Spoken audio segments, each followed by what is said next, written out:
It's not just a queue, it's a safety protocol.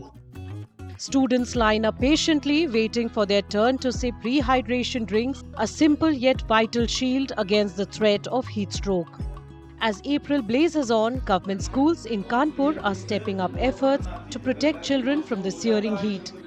Whether it's distributing glucose or ORS or screening educational videos on heat safety, no stone is being left unturned to ensure the well-being of students. हमारे विद्यालय में ठंडे पानी की व्यवस्था बाकायदा cooler में लगी रहती है।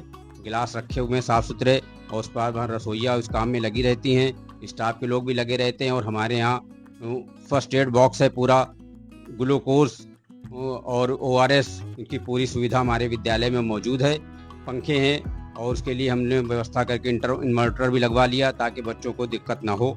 पूरी व्यवस्था किसी भी तरह से कोशिश ये रहती है कि बच्चों को और डिजिटल, चूँकि हमारे वहाँ डिजिटल पढ़ाई होती है, इसलिए हमने उनको जागरूक करने के लिए अनेक प्रकार की वेबसाइट के द्वारा उनको हम विद्यालय में समय समय पर जागरूक करते रहते हैं। हमारे विद्यालय में जैसे ऊपरी आदेश है और पर्सनली हम लोग भी बच्चों को समय समय पर ग्लूकोज है, ORS के घोल है, नींबू पानी है, क्योंकि हमारे यहाँ लर्निंग बाय डूइंग के प्रोजेक्ट भी चलते रहते हैं, उसमें लस्सी वगैरह है और इसके बाद में छाछ है। इसका हम लोग नियमित प्रयोग करने के लिए बच्चों को जागरूक करते रहते हैं और उपलब्ध भी कराते हैं।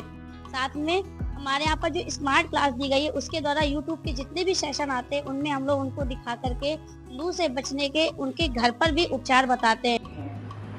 Teachers and staff have also been trained to identify early signs of heat exhaustion, ensuring timely intervention and care. Students say several changes have been made to ensure their well-being, efforts that are being appreciated by everyone. पंखा है, TV है और वो glucose भी दिया जाता है। धूप में भी नहीं खेलने दिया जाता है। दोपहर को छुट्टी होती है तब हम घर जाते हैं, तब सर दर्द करने लगता है। फिर से मैं सुबह आता हूँ और स्कूल में आते हैं जो कि कुछ सुविधाएं की गई हैं।